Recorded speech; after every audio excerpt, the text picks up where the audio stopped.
안녕하십니까? 인생의 복잡한 문제들을 말씀으로 단칼에 해결해주는 김종근 목사의 쾌도 남마입니다.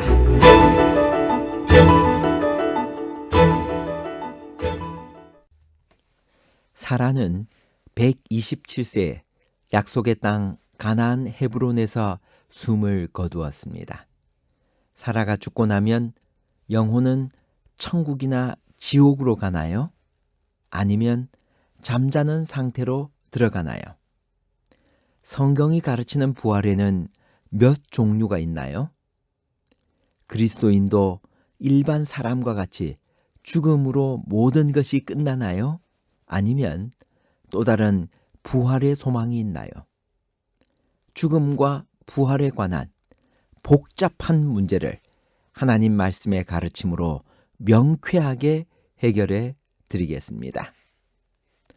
사라는 몇 살에 죽었나요? 하란의 집을 떠나온 지 몇 년이 되었나요? 그동안 사라는 아브라함과 생사고락을 같이 했는데 아브라함의 슬픔과 애통이 얼마나 컸을까요? 창세기 23장 1절입니다. 사라가 127세를 살았으니 이것이 곧 사라의 향년이라. 사라가 127세에 약속의 땅 가나안 헤브론에서 숨을 거두었습니다. 사라가 죽은 것은 아브라함이 137세, 이삭이 37세 때였습니다. 성경에서 여인의 연수가 기록된 것은 사라가 유일합니다. 파란만장한 삶이었습니다. 이삭이 3년 후에 리브가와 결혼하게 되니 아들 결혼도 못 보고 3년 전에 죽은 셈입니다. 그래서 이삭이 어머니와 이별한 슬픔을 결혼으로 위로받은 것입니다. 사라가 죽었을 때 아브라함은 사라를 위하여 슬퍼하며 애통했습니다. 원어의 의미는 조용히 눈물을 흘렸다는 표현으로 되어 있습니다. 창세기 기록에서 아브라함이 사라를 향한 사랑을 표현한 적은 없습니다. 그러나 아브라함이 자기 동반자 사라를 끔찍히 사랑하였을 것이면 틀림없습니다. 아브라함의 마음 가운데는 갈대아 우르를 떠나 믿음으로 살아온 지난 62년 동안 모든 어려움을 이기며 한결같이 동역해온 사라에 대한 깊은 감사가 있었을 것입니다. 성경은 사람의 죽음을 무엇이라고 표현하나요? 욥기 14장 12절. 사람이 누우면 다시 일어나지 못하고 하늘이 없어지기까지 눈을 뜨지 못하며 잠을 깨지 못하느니라. 성경은 사람의 죽음을 잠이라고 표현합니다. 산 자와 죽은 자의 차이점은 무엇일까요? 전도서 9장 5절 6절. 무릇 산 자는 죽을 줄을 알되 죽은 자는 아무것도 모르며 다시는 상도 받지 못하는 것은 그 이름이 잊어버린 바 됨이라. 그 사랑함과 미워함과 시기함이 없어진 지 오래니 해 아래서 행하는 모든 일에 저희가 다시는 영영이 분복이 없느니라. 산자와 죽은 자의 차이점. 산자는 죽을 줄을 알지만 죽은 자는 아무것도 모르는 무의식의 수면 상태와 같습니다. 인간의 본질에 대해 성경은 무엇이라고 말하고 있나요? 창세기 2장 7절. 여호와 하나님이 흙으로 사람을 지으시고 생기를 그 코에 불어넣으시니 사람이 생명이 된지라.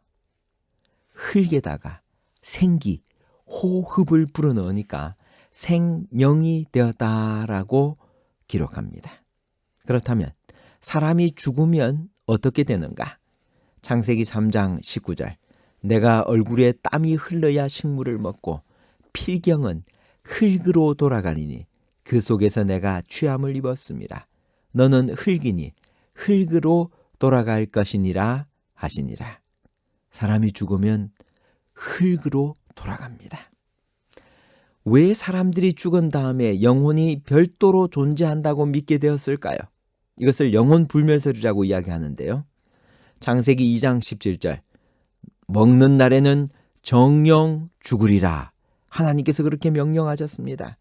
그런데 사탄은 창세기 3장 4절에서 너희가 결코 죽지 아니하리라 라고 거짓말을 했어요. 이것이 영혼 불멸의 시초가 되었습니다. 사람이 죽은 다음에는 무슨 일이 일어날까요? 히브리서 9장 27절. 한 번 죽는 것은 사람에게 정하신 일이요 그 다음에는 심판이 있으리니. 사람의 몸은 육, 혼, 영으로 구성된 불가분의 통일체임이 분명합니다. 사람은 호흡이 끊어지는 순간 죽게 되고 잠자는 상태와 같아집니다. 사람이 한 번 죽는 것은 아담의 범죄로 인해 사망이 모든 사람에게 이르렀기 때문입니다. 죽음은 사람의 끝이 아닙니다. 모든 사람은 언젠가 그리스도의 심판대 앞에 서야 합니다. 쉽게 다시 설명하겠습니다. 사람이 흙에서 창조되어졌습니다. 하나님의 생기, 호흡이 우리의 몸속에 들어와서 리빙 소울, 살아있는 존재, 생명이 되었습니다. 사람이 죽으면 우리의 몸에서 호흡, 주께서 주신 생기가 빠져나가게 됩니다. 그러면 결국 우리는 흙으로 돌아가게 되고 우리의 영혼이 천당이나 지옥으로 가는 것이 아니라 영과 육과 혼은 하나입니다. 그래서 우리가 죽으면 모든 것이 끝이 나는 것입니다. 그래서 성경은 우리가 죽어 있는 상태를 마치 잠을 자는 상태와 같다라고 설명하는 것입니다. 사라가 죽었습니다. 사라는 잠을 자는 상태로 들어간 것입니다. 그리스도인도 일반 사람과 같이 죽음으로 모든 것이 끝나나요? 아니면 또 다른 부활의 소망이 있나요? 부활도 여러 종류가 있나요? 요한복음 5장 28절 29절. 이를 기이 여기지 말라. 무덤 속에 있는 자가 다 그의 음성을 들을 때가 오나니 선한 일을 행한 자는 생명의 부활로, 악한 일을 행한 자는 심판의 부활로 나오리라. 예수님이 재림하실 때 있을 의인의 부활을 첫째 부활, 생명의 부활이라고 합니다. 예수님을 잘 믿고 믿음으로 죽었던 사람들은 예수님 재림할 때 무덤에서 부활하게 될 것입니다. 천년기 후에 있게 될 둘째 부활은 악한 자의 부활, 즉 심판의 부활이라고 합니다. 여러분은 어떤 부활에 일어나기를 원하십니까? 저는 첫째 부활, 예수님을 마지막까지 잘 믿고 믿음 안에서 죽는다 할지라도 예수님 다시 오시는 날 무덤에서 부활하여 주님을 만나기를 원합니다.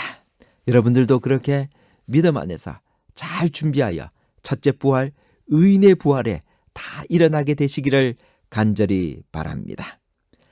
헷 사람들은 아브라함을 무엇이라고 불렀나요? 아브라함은 가나안 지방의 이방인들에게 어떤 사람으로 인정받았을까요? 창세기 23장 6절.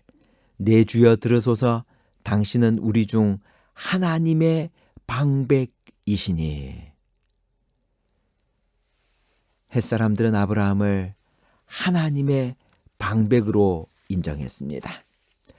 헷 족속에게서 막벨라 굴을 사는 과정에서 그냥 기증하겠다는 밭주인 에브론의 제안을 사양하고 끝내 정당한 값을 아브라함이 지불한 이유는 무엇일까요?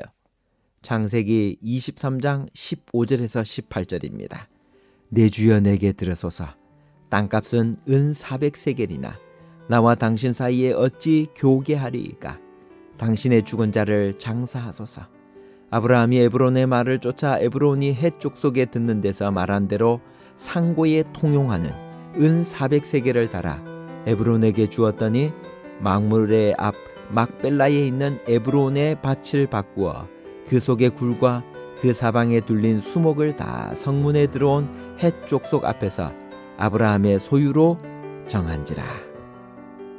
아브라함이 에브론의 밭을 산 것은 신자로서 남의 것을 공짜로 얻지 않으려는 자립적인 자세, 사라를 남의 땅에 장사하지 않으려는 애정의 표현일 뿐 아니라 더욱 중요한 것은 하나님의 약속을 믿음으로 이루려고 했던 것입니다.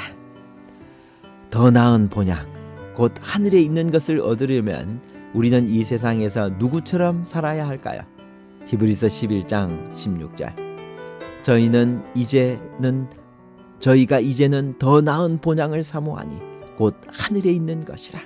그러므로 하나님이 저희 하나님이라 일컬음 받으심을 부끄러워하니 하시고 저희를 위하여 한 성을 예비하셨느니라. 더 나은 본향, 곧 하늘에 있는 것을 얻으려면 우리는 이 세상에서 외국인과 나그네처럼 살아야 합니다. 아브라함의 자손은 아브라함이 고대한 하나님의 경영하시고 지으실 성을 얻으려고 애쓸 것입니다. 결론입니다. 첫 번째, 사라가 127세에 약속의 땅 가나안 헤브론에서 숨을 거두었습니다. 둘째, 성경은 사람의 죽음을 잠이라고 말합니다. 셋째, 예수님 재림시 있을 의인의 부활인 첫째 부활을 생명의 부활이라고 하고 천년기 후에 있게 될 둘째 부활은 악한 자의 부활, 즉 심판의 부활이라고 합니다. 감사합니다.